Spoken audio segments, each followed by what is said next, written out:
Саламатсыздар ма? Саламатсыз ба? Балалар, бүгін мен сіздерге қызықты ойын алып келдім. Ойынның аты асықты дойбы деп аталады. Қараңыздаршы балалар, жерде әдемі кілемше жатыр, иә? Соның үстіне қазір біздер ойын ойнаймыз. Бұл ойынның ерекшелігі асықпен ойналатын дойбы. Және бұл асықтың түсу бағытына қарай жүретін боламыз. Асықтың түсу бағытын білесіңдер ме? Иә.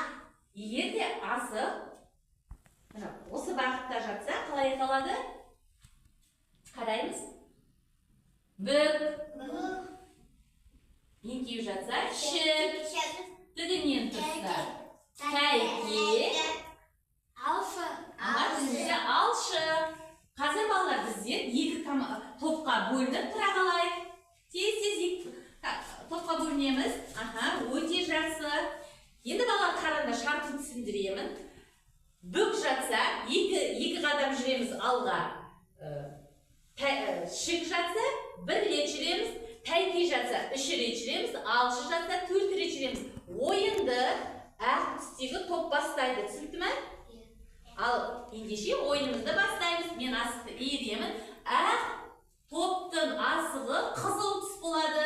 Ал қара топтың асығы көк түс болады. Мұқият асыққа қараймыз. Түсу бағытын қараймыз. Қалай түсті?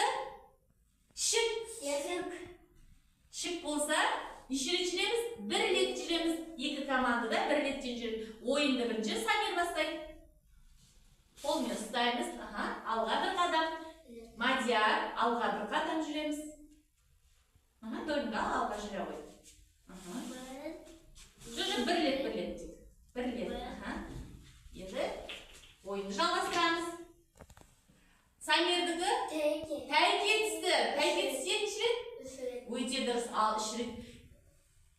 Кезекті қызға береміз да, Самира жүре ғой. София жүреміз. 3 рет алға. 1, 2, 3. Өте жақсы орнына тұра ғой. Ал сіздер 2 рет жүресіздер. Бүк түсті. Өте жақсы. Ойынды ары қарай жалғастырамыз. Сіздердікі қызыл қалай түсті? Шік түсті. Сіздердікі тәйке түсті, иә? Ал Самир жүре ғой. Неше рет жүреміз? Даусыңды шығарып айтамыз. Егер де қарсыластың тобында шығып алсақ, біздер ханға айналамыз, иә? Суретін бері қаратып қоямыз. Өте жақсы. Мадияр жүре ғой.